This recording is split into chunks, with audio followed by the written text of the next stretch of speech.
Vous savez ce moment précis où vous réalisez que vous êtes épuisé, vidé, comme si chaque once de votre énergie vitale avait été drainé par les demandes incessantes des autres.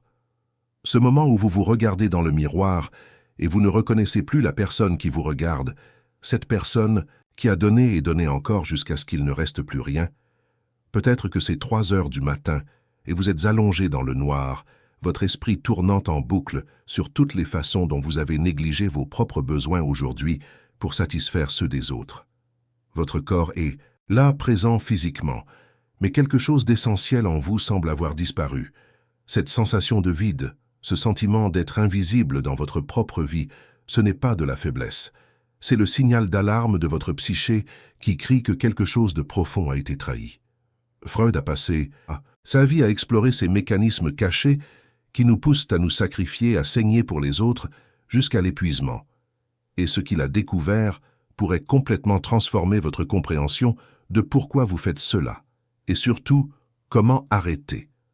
Si vous êtes arrivé jusqu'ici, c'est parce que quelque chose en vous reconnaît que cette façon de vivre ne peut plus continuer. Ce canal existe précisément pour vous accompagner dans cette exploration profonde de votre psyché à travers les découvertes révolutionnaires de la psychanalyse freudienne. Chaque semaine, je vous offre des perspectives qui illuminent les recoins sombres de l'inconscient. Ces parties de vous-même qui orchestrent vos comportements sans que vous en soyez conscient. Si vous ressentez ce besoin urgent de comprendre pourquoi vous vous perdez constamment dans le service aux autres, pourquoi votre valeur semble dépendre de votre utilité, inscrivez-vous maintenant à ce canal et activez les notifications. Vous n'êtes pas seul dans cette quête de vous retrouver, et chaque vidéo est une étape supplémentaire vers la libération de ces chaînes invisibles qui vous retiennent prisonnier de patterns destructeurs. Rejoignez cette communauté de personnes courageuses qui ont choisi de plonger dans les profondeurs de leur être pour en émerger transformés. Alors explorons ensemble ce qui se passe réellement dans votre psyché quand vous cessez de saigner pour les autres, parce que ce qui se produit est bien plus complexe et fascinant que vous ne pourriez l'imaginer. Freud nous a enseigné que rien dans notre comportement n'est accidentel, que chaque sacrifice que vous faites pour autrui, chaque fois que vous mettez vos besoins de côté, cela sert une fonction psychologique profonde, souvent inconsciente. Quand vous êtes constamment en train de vous vider pour remplir les autres, quand votre existence semble n'avoir de sens qu'à travers ce que vous pouvez offrir, donner, sacrifier, vous êtes en réalité en train de rejouer un script ancien, écrit dans les premières années de votre vie. Peut-être avez-vous appris très tôt que l'amour était conditionnel, qu'il fallait mériter l'affection, que votre valeur dépendait de votre capacité à répondre aux besoins émotionnels de vos figures parentales. L'enfant que vous étiez a intériorisé ce message. Vous êtes digne d'amour seulement si vous êtes utile, seulement si vous vous effacez, seulement si vous saignez pour les autres.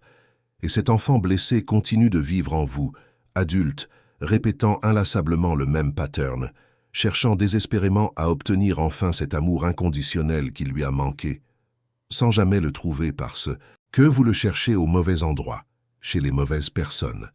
Ce que Freud appellerait ici, c'est un mécanisme de défense complexe, une formation réactionnelle, où votre psyché transforme des besoins refoulés en leur contraire apparent. Au plus profond de vous, il y a cette faim intense d'être vu, reconnu, aimé pour ce que vous êtes vraiment, pas pour ce que vous faites. Mais cette faim est terrifiante parce qu'elle vous rend vulnérable, elle expose votre besoin, votre dépendance. Alors votre ego construit cette défense élaborée où vous devenez celui qui donne, celui qui nourrit, celui qui saigne pour les autres, inversant ainsi le script. Vous n'êtes plus le nécessiteux, vous êtes le nécessaire. Vous n'êtes plus celui qui demande l'amour, vous êtes celui qui offre. Cette inversion vous donne une illusion de contrôle, une illusion de puissance. Mais c'est exactement cela, une illusion. Parce que sous cette façade de générosité infinie, il y a une souffrance silencieuse, un épuisement qui grandit, une rage refoulée contre tous ceux qui prennent sans jamais donner en retour. Freud nous dirait que cette rage refoulée va forcément trouver d'autres chemins pour s'exprimer, peut-être à travers des symptômes psychosomatiques, ces douleurs inexplicables, cette fatigue chronique, ces migraines persistantes. Votre corps parle ce que votre bouche ne peut pas dire. Votre corps saigne littéralement la vérité que votre conscience refuse d'admettre. Maintenant, imaginez ce qui se passe quand vous commencez à dire non, quand vous posez des limites, quand vous cessez de vous vider pour les autres. Au début, c'est comme si vous aviez commis un crime, n'est-ce pas?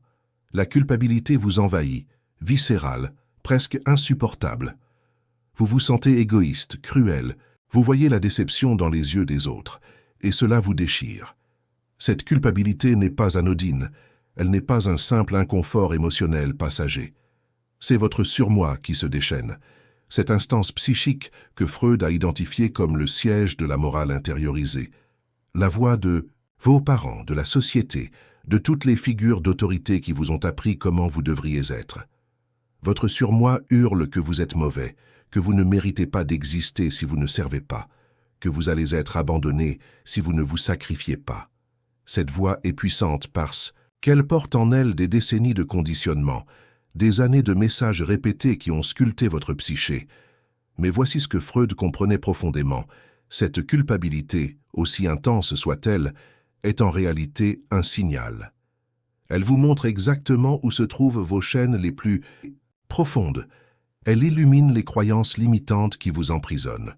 La culpabilité que vous ressentez quand vous cessez de saigner pour les autres n'est pas la preuve que vous faites quelque chose de mal, c'est la preuve que vous faites quelque chose de nouveau, quelque chose qui menace l'équilibre névrotique que vous avez maintenu pendant si longtemps.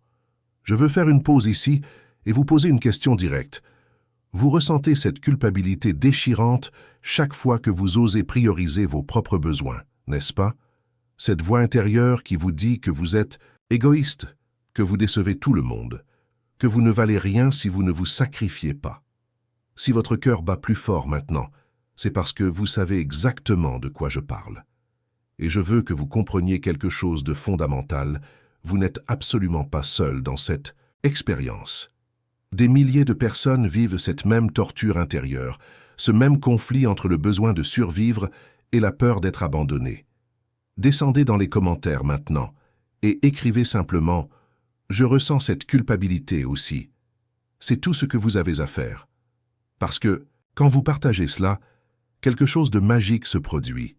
Une autre personne qui regarde cette vidéo, qui se sent exactement comme vous en ce moment, va lire votre commentaire et va réaliser qu'elle n'est pas seule, qu'elle n'est pas brisée, qu'elle n'est pas anormale. Votre commentaire devient une bouée de sauvetage pour quelqu'un qui se noie dans la même culpabilité. Alors allez-y, écrivez. Je ressens cette culpabilité aussi, ou partagez avec vos propres mots ce que vous vivez. Cet espace est sûr, sans jugement, et votre voix compte. Quand vous commencez ce processus de cessation du sacrifice constant, votre psyché traverse plusieurs phases que Freud aurait reconnues immédiatement comme faisant partie du processus analytique de transformation. La première phase est la résistance intense. Votre inconscient va lutter contre ce changement parce que même si le pattern actuel vous fait souffrir, il est familier, il est connu, il offre une forme de sécurité névrotique.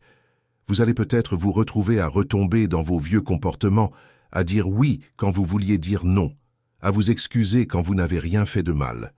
Cette résistance n'est pas un échec, c'est une partie naturelle du processus. Freud savait que la résistance est en fait un signe que vous touchez à quelque chose de vraiment important, quelque chose que votre psyché a gardé enfoui pendant longtemps. Puis vient la phase de la colère, cette rage qui surgit quand vous réalisez combien de temps vous avez perdu, combien d'énergie vitale vous avez gaspillé à nourrir des gens qui ne vous nourrissaient pas en retour. Cette colère est saine, elle est nécessaire.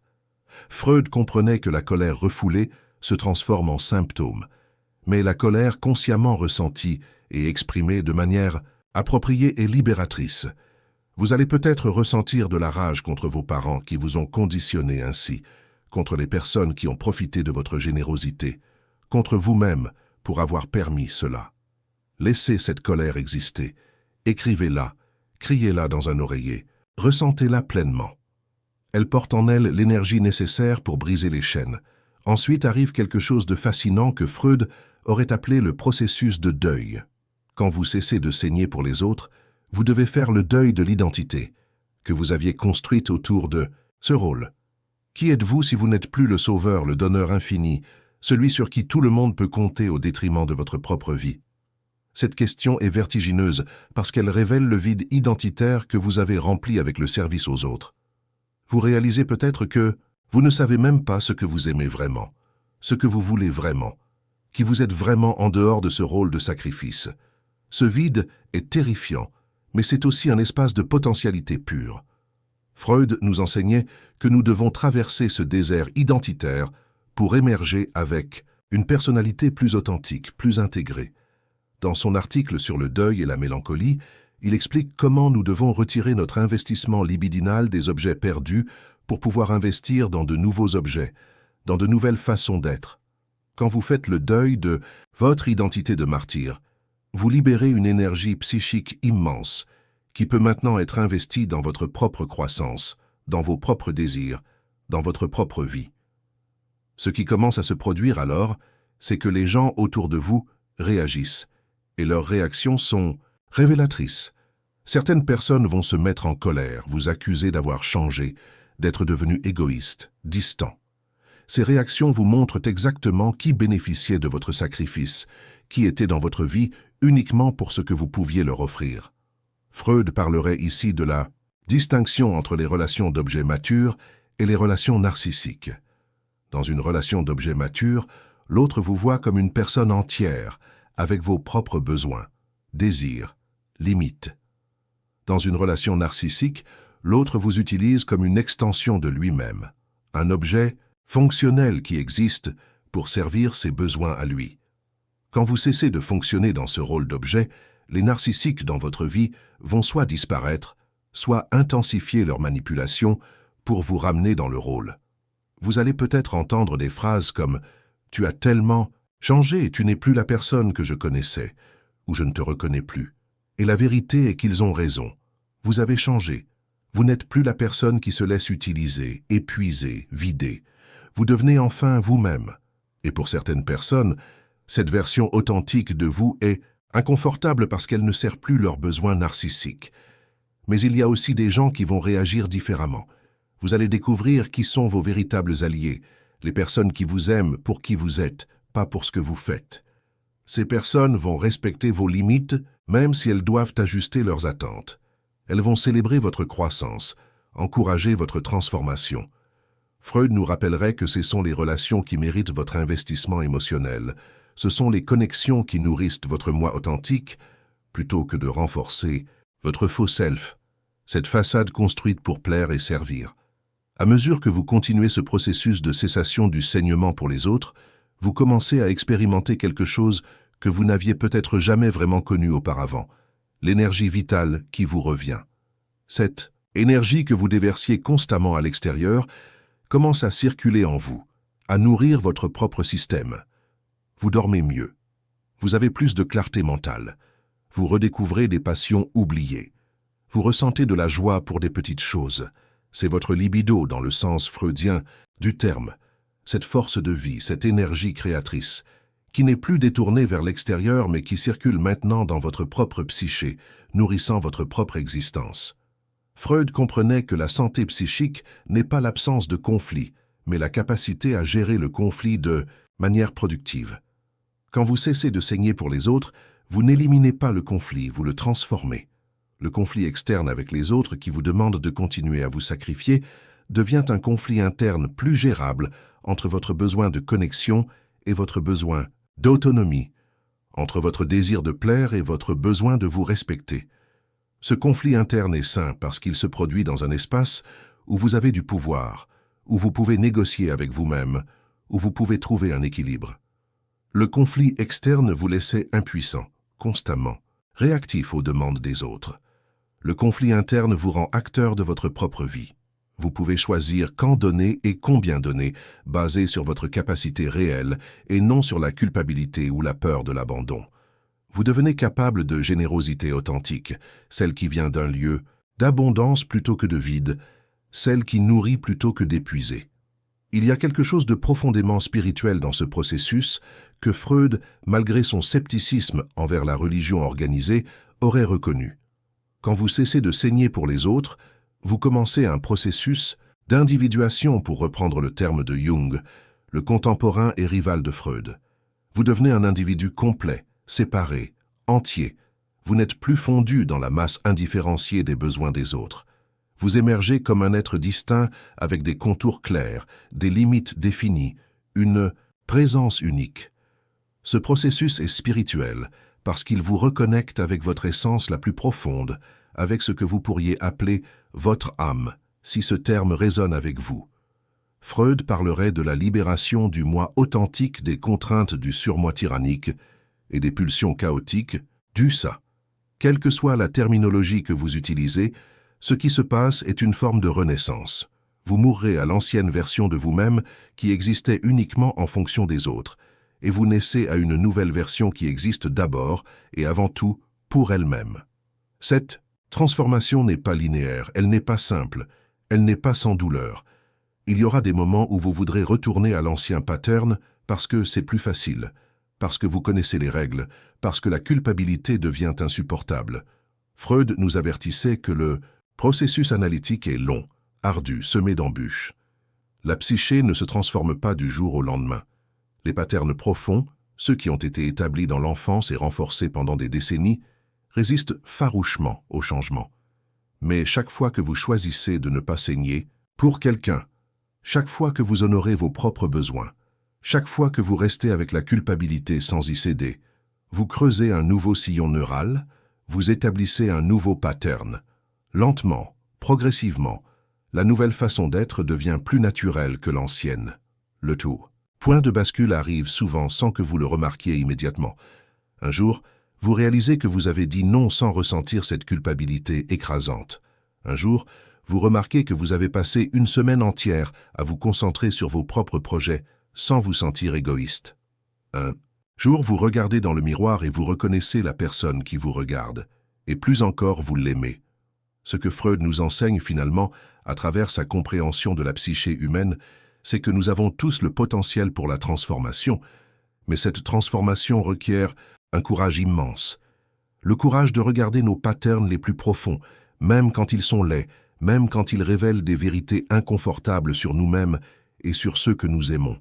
Le courage de ressentir la culpabilité sans y céder, de tolérer l'inconfort de la nouveauté, de rester présent pendant que l'ancienne version de nous meurt et que la nouvelle émerge. Quand vous cessez de saigner pour les autres, vous ne devenez pas dur, insensible ou égoïste. Vous devenez réel, vous devenez honnête, vous devenez capable d'une véritable intimité parce que vous n'êtes plus caché derrière le masque du sacrifice constant. Les gens peuvent enfin vous voir vraiment, et ceux qui restent, ceux qui choisissent de rester même quand vous ne saignez plus pour eux, ce sont ceux qui vous aiment pour qui vous êtes vraiment. Et peut-être, juste peut-être, vous commencez enfin à vous aimer aussi.